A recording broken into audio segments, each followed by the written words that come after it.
Bonjour, bienvenue à True Social TV, l'émission qui donne des couleurs au S de la RSE. Je suis très heureux aujourd'hui, je reçois Catherine Testa. Catherine, tu es fondatrice de l'optimisme.com et de l'optimisme.pro. C'est ça. Merci d'être avec nous aujourd'hui. Mais tu es aussi une influenceuse dans la QVT. On a le droit de dire ça? Comment tu te On, présentes? on peut dire ça. C'est difficile de se présenter quand on a un parcours un peu complexe, on va dire ça comme ça. Tu peux dire que je suis influenceuse, je suis aussi auteure de plusieurs livres et je suis entrepreneuse. D'accord, et tu crois à l'optimisme? Je crois à l'optimisme, pas à l'optimisme naïf, mais à l'optimisme en prérequis à toute action. C'est-à-dire que tu évoques le S de RSE. Pour s'engager sur cette thématique, il faut le postulat qu'on va pouvoir améliorer finalement les choses et le quotidien dans le monde de l'entreprise par exemple et dans la société en général. Alors je suis sûr qu'il y a plein de gens qui connaissent l'optimisme parce que tu diffuses, tu as une communauté énorme qui suit tous tes conseils, tes feel good, mais aussi tes articles un peu plus profonds, etc. Mais comment t'expliques ton activité? Comment j'en suis arrivée là, c'est ça? Oui, alors au-delà de ce qu'on voit apparaître sur les réseaux ou sur ton site, qu'est-ce qu'il y a derrière, quoi? Comment ça fonctionne? Alors, ce qu'il y a derrière, c'est une notion de partage et d'envie. C'est-à-dire que moi, je viens du domaine du développement durable. J'ai bossé dans ce domaine-là pendant 8 ans. Et on fait face à beaucoup d'éco-anxiété. Tu vois, on ne parle pas forcément de ce qui va bien. Et souvent, on n'ose pas en parler quand on est une entreprise en se disant c'est tendre le bâton pour se faire battre. Quand j'ai travaillé dans ce domaine-là, je me disais pourtant il y a des initiatives fabuleuses en fait dans l'entreprise, mais dans la société en général, et on les mettait pas en avant. Donc je me suis dit ok, qu'est-ce que je peux faire moi et en bonne chimiste parce que je suis diplômée en Oui, physique vous avez une chimie à la formation base. de physique-chimie, donc pas grand-chose à voir avec les sujets RH ou un Rien peu à voir. RSE, quoi. Ça commence à toucher un peu à la Alors, RSE. rien à voir, mais effectivement, après la physique-chimie, je me suis diplômée en management dans D'accord, l'environnement des collectivités des entreprises. d'accord. On parlait de développement durable à l'époque, tu vois, on Ouais. parlait pas encore de Quand RSE. personne ne voulait en faire. Quand personne ne voulait en faire, c'était pas du tout à la mode, et on me disait, mais tu vas empêcher les entreprises d'avancer. On en était là à D'accord. l'époque, hein. C'était pas du tout branché, c'était pas du tout cool Parce de que travailler dans ce parce domaine. que c'était une contrainte de faire du développement durable, de la RSE, c'était les gens qui étaient punis qui allaient faire ça? C'était une contrainte, c'était parfois des gens placardisés, Ouais, ou alors c'était des stagiaires. Tu sais, on d'accord. mettait le stagiaire à ce sujet, comme ça il y a quelqu'un qui le traite. Et Ouais. moi, j'étais pas spécialement engagée, tu vois, écolo ou quoi que ce soit, mais je me disais c'est du pur bon sens. D'accord. C'est-à-dire que demain, il va falloir qu'on prenne une entreprise dans son territoire, mais aussi avec ses collègues, avec ses employés, Ouais. et avec aussi son impact sur l'environnement. Et pour moi, c'était du pur bon sens. J'étais persuadée que ça allait être un sujet fondamental Ça plus tard. t'a fait tilt quand? Et ben en 2006, donc, et je sais pas pourquoi ça m'a fait tilt. Ça m'a paru évident, un peu du jour au lendemain, ça allait être le sujet de demain. Voilà. Et alors, du coup, en 2006, t'as monté l'optimisme. Alors non, j'ai monté l'optimisme 10 ans plus tard. Du coup, D'accord. non, j'ai d'abord bossé à l'ADEME. Ouais, Donc voilà, pour ceux qui ne connaissent pas, c'est l'agence de l'environnement et de la maîtrise de l'énergie. Et ensuite, j'ai travaillé à fonder un réseau des directeurs du développement durable. d'accord. Mais c'était un peu la même chose, Ouais. c'était des sujets qui étaient pionniers et j'étais persuadée qu'il fallait que ceux qui travaillaient sur le sujet se croisent, se rencontrent et échangent entre eux. Bon, donc tu as eu une bonne intuition. Ces sujets maintenant qu'on peut appeler ça de la QVT, de la RSE, etc. Ouais. Comment t'expliques cette explosion du sujet de la QVT? Comment t'expliques que un terme ringard, RSE, QVT, Mm. soit devenu, sans changer de nom, un mot hyper à la mode? C'est assez Ouais. rare hein, Ouais, dans le domaine c'est du vrai. marketing. C'est vrai. Comment t'expliques cette explosion?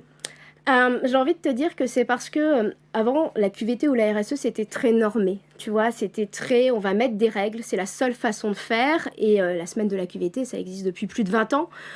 Tout le monde s'en foutait pendant des années. Et tout d'un coup, c'est devenu quelque chose de cool parce que c'était enthousiasmant. C'est-à-dire que de plus en plus, t'en parles beaucoup aussi, les collaborateurs ont cherché du sens. Dans le sens des choses, on peut se poser la question de notre impact sur notre entourage, mais aussi sur l'écologie, l'environnement en général. Et tout d'un coup, ça a été chouette de travailler sur ces initiatives. Comment ? Pourquoi ? Probablement à cause de l'influence, t'en parlais au démarrage. Tout d'un coup, on s'est mis à en parler de plus en plus, on a mis en avant des initiatives positives et ça a donné probablement aux collaborateurs l'envie de s'engager en se disant « Ah, mais il y en a d'autres qui font en fait, et si nous aussi on faisait ?» Et un sujet qui était presque tabou, old school, est devenu sexy en fait. Donc c'est pas forcément parce qu'il y a plus de gens malheureux Ouais. qu'on parle davantage de QVT. Toi, tu le vois sous l'angle de c'est parce que on a la capacité, l'envie, le droit de s'exprimer sur ces sujets-là que Mm. ce sujet prend l'espace médiatique. Alors j'en suis convaincue parce que tout d'un coup on a osé exprimer à la fois, notamment post-confinement, on a osé exprimer ses sentiments, on a osé exprimer sa douleur, et tout d'un coup la QVT qui était presque un peu la cerise sur le gâteau pour beaucoup d'entreprises, elle est devenue un dénominateur, une colonne vertébrale. Comment je fais si demain tous mes collaborateurs pètent un plomb parce qu'ils sont tout seuls chez eux, parce que j'ai pas réussi à leur apporter de la matière, parce qu'ils ont plus de lien, etc., etc. Donc tout d'un coup, ça a été une condition sine qua non pour moi à l'entreprise, enfin pour moi et pour tout à chacun à l'entreprise de demain. On peut plus faire l'impasse en fait. C'est quoi les grands piliers de la QVT? C'est quoi les grands Ah, thèmes que alors alors toi, tu as une approche conversationnelle, oui, hein, donc avec beaucoup d'échanges, ouais, beaucoup de discussions mm, avec tes communautés, qui sont ouais, des communautés de salariés ou en tout cas d'individus qui ne voilà, sont pas nécessairement des ouais, employeurs ou des mm, professionnels. Et donc, t'as une écoute très fine et très ouais, constante de leurs problématiques-là, ouais, que tu vas ensuite, si j'ai bien compris, on en parlera après, partager avec des professionnels mm, RH pour les aider dans leur ouais, métier. Mais qu'est-ce qui te remonte de tous ces gens qui parlent avec toi mm. de ce grand sujet de la QVT? Alors, il y a plusieurs sujets, il y a plusieurs sous-sujets. Alors, c'est vrai que, peut-être pour réexpliquer, comme tu dis, on a du conversationnel, on a de la confiance. C'est-à-dire que les collaborateurs, ils vont nous dire ce qu'ils n'osent pas forcément dire aux autres, ils vont nous raconter ce qui se passe dans leur entreprise. Ce qui remonte, c'est notamment la notion de sentiment de collectif. Donc il y a un sentiment de lien qui s'effrite, et il y a eu beaucoup de questionnements sur comment est-ce qu'on recrée du lien, comment je me sens isolée, etc. Je vais te donner un exemple. Nous, on a un logo, tu vois, c'est les petits citrons. Régulièrement, on reçoit des emails de j'ai plus de sens dans ma vie, mon travail n'a plus de sens, j'ai envie de mettre fin à tout ça, est-ce que vous pouvez m'aider en fait. Donc ça montre à quel point on manque de structure, de parole en fait, et à quel point le sentiment de solitude est en train d'impacter la société en général. Mais tu regardes un Netflix plus Uber Eats, on est presque tous enfermés chez nous. In fine, tu vois, tu vas plus au ciné, tu vas regarder Netflix plus Uber Eats. Et même avant les confinements, on était Oui. déjà dans une société de Netflix, l'isolement. Uber Eats, c'est pas post-Covid, quoi. Donc, ce que tu C'était veux dire, c'est avant. que le C'était Covid avant. éventuellement a accéléré cette Ça, déconnexion des c'est personnes, ça. et C'est ça avait ça, commencé mais avant. ça a commencé avant et je me rappelle à un moment donné, je donnais souvent j'étais côté Los Angeles, j'avais donné des conférences là-bas, ils me disaient, bah, tu vois Catherine, avec Netflix et Uber Eats, les gens restent chez eux, il y a moins de monde dans les Je centres pense que ça devrait pas commerciaux. exister. Ah, je dis pas que ça devrait pas exister, mais en fait, il faut expliquer à tout à chacun que ce qui rend les gens heureux, c'est la connexion à l'autre, c'est la densité des interactions sociales. Ce qui nous fait grandir, c'est parce qu'on échange avec des gens qui sont différents de nous. Et on échange, enfin, on est des mammifères, en fait, on échange des molécules, on échange de l'énergie, on échange de la subtilité qui se retrouve pas forcément dans le lien virtuel, quand bien même on peut se créer des communautés qui nous permettent de partager des passions communes ou des sujets communs. Le lien. Ouais. Qu'est-ce qui te remonte d'autre comme préoccupation? Alors, une des premières sources de mécontentement, c'est le manque de reconnaissance. Ouais. Donc, mon boss me pique ce que je fais, ou personne ne me remercie jamais, avec en plus, tu sais, le manager qui se dit, mais attends, on te paye déjà pour le faire et Ouais. on te remercie pas. Et en fait, à chaque fois, j'essaie de dire aux collaborateurs ou à ceux avec qui j'échange, n'attendez pas la reconnaissance de l'autre, forcément, parce que il va pas forcément venir vous dire merci comme vous avez envie de l'entendre. C'est un peu, tu sais, comme le je t'aime. T'as des gens qui ont le je t'aime hyper facile, qui le disent à tout le monde. T'as des managers qui disent merci sans arrêt à leurs équipes. T'as ceux qui sont un peu plus pudiques, à qui on l'a jamais dit, et qui du coup ont plus de mal. Enfin, même moi, c'est la première. Hein. Autant je vais dire merci à mes équipes au quotidien, mais autant tu vas me poser devant et leur dire ah, Tu dis merci. facilement je t'aime?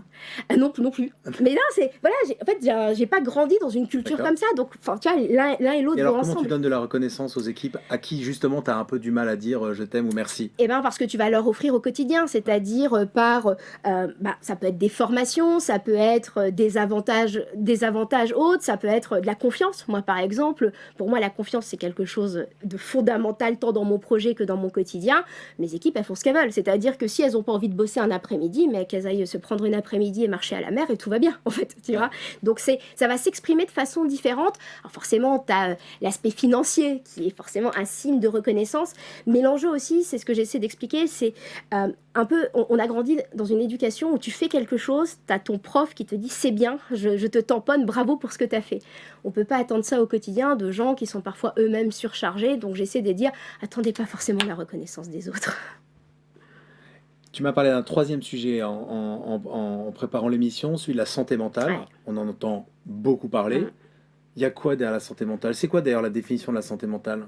Je vais peut-être commencer par la définition de la santé en général. La santé, c'est un état de bien-être physique, mental et social qui ne consiste pas en une absence de maladie ou d'infirmité, mais qui est finalement du bien-être. Quand tu regardes aujourd'hui le bien-être social, tu peux dire, ok, niveau santé, on va devoir vraiment avoir un bon bien-être physique et mental, voilà, pour aller de l'avant. La santé mentale, c'est à peu près, c'est un des sous-sujets, donc ça va être un bien-être. Encore une fois, tu vois, il y a toujours cette notion de bien-être qui rentre dans la définition, qui va permettre à l'individu de développer son plein potentiel. Son plein potentiel pour faire face aux défis du quotidien, son plein potentiel pour travailler et son plein potentiel pour contribuer à sa société, en fait. Et donc, il y a la notion de contribution qui est intéressante. Et pourquoi est-ce qu'on parle autant de santé mentale? C'est parce que je crois qu'il y a beaucoup de souffrance et que la souffrance, elle s'est exprimée, elle s'exprime sur les réseaux sociaux notamment. Et on dit que c'est un sujet aujourd'hui, alors qu'avant, c'était pas un sujet. Et de quelle manière ils évoquent ce sujet de la santé mentale avec toi, tous tes followers, avec toutes les personnes avec qui tu converses? Comment ils en parlent? Ils en parlent en quels termes? Alors, il y a de tout. Alors, il faut savoir que la santé mentale, c'est un continuum. C'est-à-dire que, tu vois, on vague dans un espace de bonne santé mentale à mauvaise santé mentale et voilà, c'est pas quelque chose de figé. Ouais. Donc, parfois, on va nous le remonter par un sentiment de burn-out, par un sentiment d'oppression, mais tu as aussi tout ce qui peut être dépression, tu peux avoir tout ce qui va être trouble dont on parle un peu moins, tu vois, par exemple, des troubles de l'attention ou alors des troubles de la bipolarité, des troubles schizophréniques. Et en fait, nous, on nous raconte, par exemple, moi j'ai un trouble schizophrénique, comment j'en ai parlé à mes N+1, à quel moment j'en ai parlé, quel a été leur regard, en fait. Et c'est parce que certains vont commencer à lever la main en disant, attends, moi j'ai fait une crise suicidaire il y a 7 ans, que d'autres vont lever la main en disant, ah, moi aussi. C'est des sujets d'ailleurs qui sont beaucoup moins tabous. Il y a beaucoup d'entreprises qui travaillent sur l'acceptation des atypismes neurologiques, par exemple. Ou, Ouais. C'est plus une catastrophe de dire qu'on a fait un burn-out à un moment. Enfin, avant, on était une personne très très faible, très fragile, il va mieux pas en parler. Non, des sportifs qui le disent, des chanteurs, des patrons, Non, alors ça l'est un peu moins, mais il y a encore des mots, des entreprises dans lesquelles le mot burn-out est un mot tabou, en fait. Il y a des entreprises qui considèrent encore que parler de santé mentale, c'est presque ouvrir la boîte de Pandore, tu vois. Tout d'un coup, les collaborateurs vont avoir d'autres velléités, ils vont nous demander, ça risque finalement de nous desservir, et tu as encore des entreprises qui ont une sorte d'omerta sur le sujet. Oui, est-ce qu'ils continuent à contribuer à faire grandir les problèmes, j'imagine. Exactement, et le meilleur outil, en fait, sur le sujet de la santé mentale, on dit souvent que c'est une maladie du lien, en fait. Donc, c'est de recréer du lien, et c'est surtout d'oser en parler, en fait, de se dire, c'est pas signe de faiblesse que de faire un burn-out. Souvent, alors voilà, on peut te dire, tu as beaucoup de managers qui se disent, aujourd'hui, tout le monde fait un burn-out, tu vois, enfin... Ouais. Mais il y a... En fait... C'est pas à nous de juger, en fait. C'est pas à nous de juger l'autre. De toute façon, c'est un professionnel de santé qui va poser le mot burn-out. Alors, comment est-ce qu'on peut juger son collègue?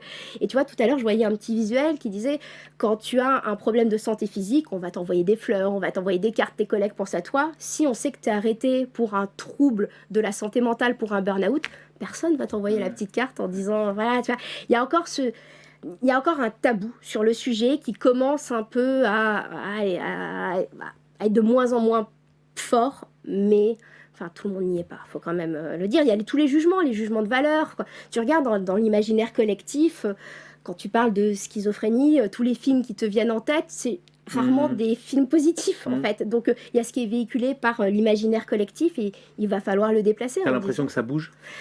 J'ai l'impression que ça bouge parce que tout d'un coup, des gens osent le dire, tu vois, osent dire, moi j'ai un trouble bipolaire, mais j'ai réussi, mais il faut des gens, tu vois, tu m'as évoqué des patrons, tu m'as évoqué des chanteurs, des sportifs, il faut que ce soit eux qui osent le dire parce que finalement, on ne met pas en cause leur succès. Oui, parce qu'on les imagine très, très forts et donc si eux sont touchés, tout le monde peut l'être et donc c'est moins dramatique. Exactement. Mais le collaborateur qui est dans une entreprise qui est en souffrance mentale, déjà le temps qu'il aille voir un professionnel de santé, qu'il ose le dire, qu'il ose exprimer, tout ça, ça peut prendre du temps. Alors le regard que vont porter ses collègues sur lui, ça va être déjà en attendant, il peut converser avec toi, avoir plein de conseils, il peut converser avec la communauté, il a des feel good dans tous les sens Ouais, s'ils s'abonnent à tes comptes. oui, Et puis toi, et ce qui est, je trouve, hyper intéressant dans l'approche, c'est que tu fais remonter tout ce qui se passe vraiment sur le terrain, c'est ça, et tu n'as pas cette approche verticale, un peu conseil, c'est et tu fais ça, remonter et tu fais bénéficier c'est ça, après, via c'est ça, l'optimisme.pro, c'est je ne me ça, trompe pas, c'est à ça. plein de professionnels, la meilleure manière de traiter ces sujets-là. Et c'est ce que je dis très souvent, tu sais, nous, comme on a un volet média, on reçoit tous les communiqués de Ouais, presse de ouais. toutes les entreprises, de tout ce qui est mis en place, etc.